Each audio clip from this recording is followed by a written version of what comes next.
Analisamos este frente a frente, hoje com o Ricardo Jorge Pinto. Boa noite, Ricardo, bem-vindo. O debate começa com a aplicação dos fundos comunitários, sim, onde existia um entendimento entre o PS e o PSD. Acho que os portugueses ainda não perceberam muito bem o que é que diz este entendimento e porquê é que ele foi feito. Sim, e apareceu hoje uma carta que nós não conhecíamos, aparentemente o PSD, a dizer que tinha uma posição diferente daquela que o PS tem e que, no fundo, era articulada por esse primeiro acordo. Mas os dois partidos, com pompa e circunstância, com os dois líderes, assinaram este entendimento. E de resto, o candidato Pedro Marques, do Partido Socialista, lembrou isso hoje. E, portanto, houve aqui também uma tentativa de alteração do PSD relativamente a essa matéria. Mas é entendível.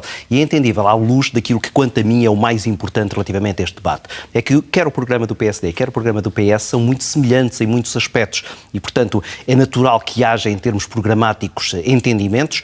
Depois, numa campanha eleitoral, é também natural que eles se queiram separar, que queiram divergir e que, sobretudo, se queiram criticar mutuamente, muitas vezes não por aquilo que está inscrito nesses programas ou nesses acordos, mas por aquilo que é ou as famílias políticas a que eles pertencem, e aí sim há diferenças substanciais. E lá veio o caso das sanções e as escolhas para a próxima liderança da Comissão Europeia. E o nome de Manfred Weber é ali muitas vezes citado a propósito das sanções para Portugal. Weber defendeu a aplicação de sanções a Portugal como um exemplo. Sim, mas aí Paulo Rangel tinha razão. Ele defendeu as sanções para todos os países, na verdade, aqueles que não estavam a cumprir.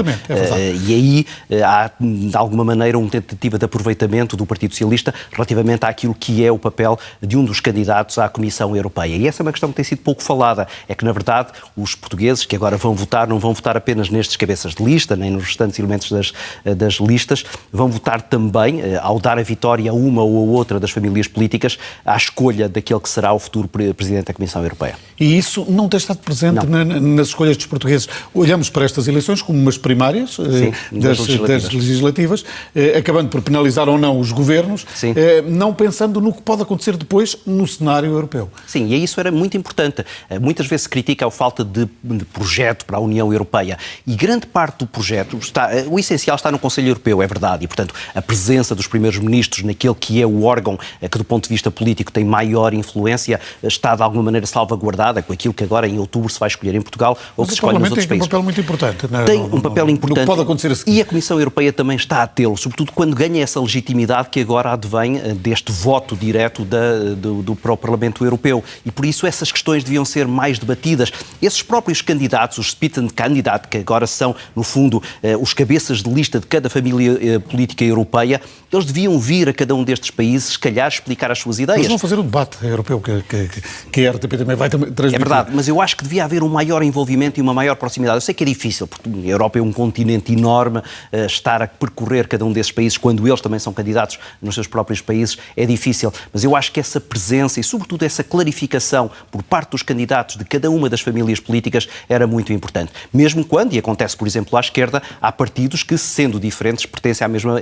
família política europeia, que é o caso do Bloco de Esquerda e do Partido Comunista. Há uma outra acusação. Pedro Marques é um fake candidato. Aqui, Paulo Rangel a querer claramente um soundbite para a noite de campanha. Utilizou logo a seguir no comício do PSD. Será mesmo?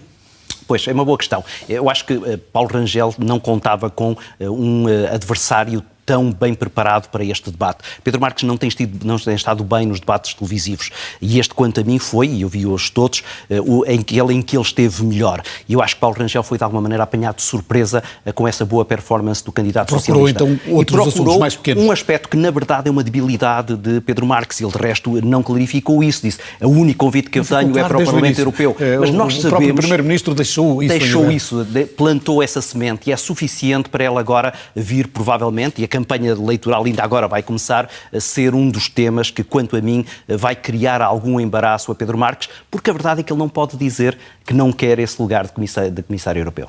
Um outro tema, o crescimento da economia portuguesa, a média europeia, com os dois partidos a terem receitas diferentes. É verdade que este tem de forma programática. Sim, é. Aqui os números servem para tudo. Isso já aconteceu relativamente àquilo que foram os cortes, serve para relativamente àquilo que é a convergência europeia. Cada um dos partidos, na verdade, está a olhar para números diferentes, é por isso que eles não se entendem. Quando um fala de alhos e outro fala de bugalhos, aí nada dá para entender. Aquilo que se falava relativamente à convergência europeia é, como o próprio nome indica, isso, ou seja, há uma média europeia e Portugal tem subido relativamente a essa convergência.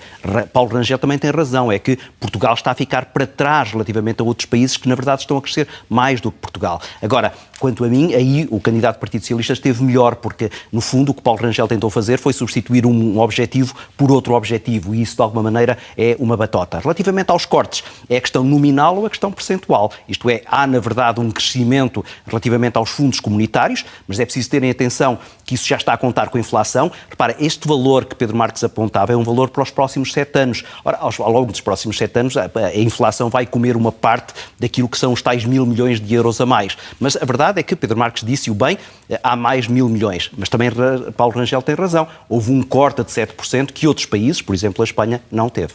Ricardo, obrigado por ter vindo este 24 horas olhar para este debate entre os candidatos do PS e do PSD.